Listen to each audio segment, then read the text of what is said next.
Perkenalkan, nama saya Jordi Dewantara Putra, Angkatan CPNS Latsar Angkatan 3, kelompok 2, NDH 06.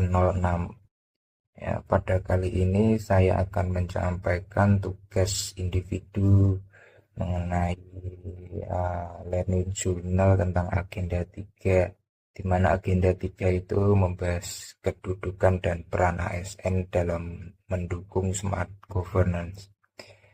Ya, Namlea 13 Februari 2026.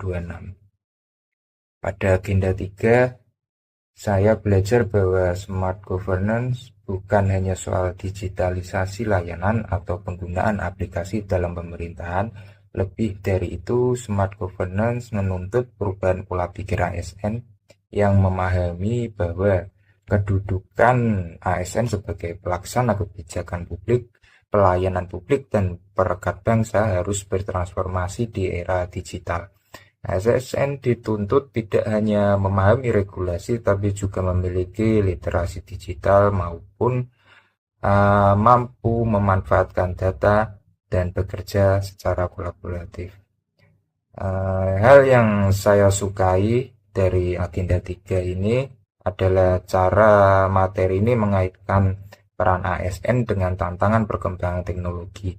Saya merasa materi ini relevan dengan kondisi birokrasi saat ini, di mana pembahasan tentang pentingnya transparansi, efisiensi, dan pelayanan berbasis data membuat saya menyadari bahwa smart governance adalah kebutuhan bukan pilihan. Namun yang cukup membuat saya agak sedikit terganggu atau risih bagi saya adalah ketika menyadari bahwa hambatan utama smart governance seringkali bukan pada sistem atau teknologinya, tetapi pada kesiapan sumber daya manusia, dalam artian ASN-nya itu sendiri. Ini membuat saya merefleksikan diri, apakah saya sudah cukup adaptif, cukup terbuka terhadap perubahan, dan cukup cepat belajar mengenai teknologi baru.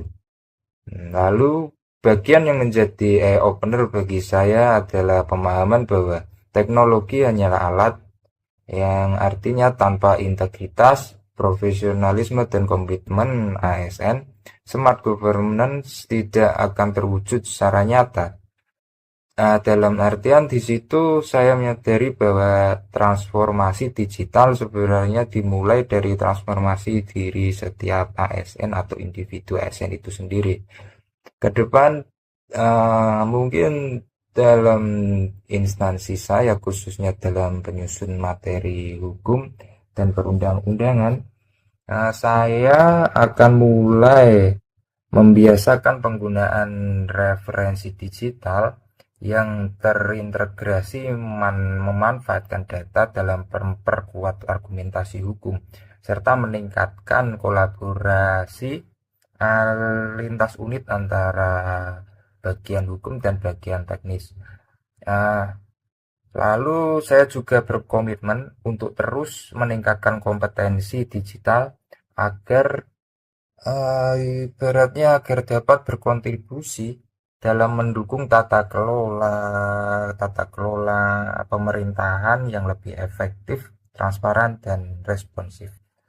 Ya, sekian itu paparan mengenai jurnal pembelajaran tugas individu agenda 3, dan saya ucapkan terima kasih.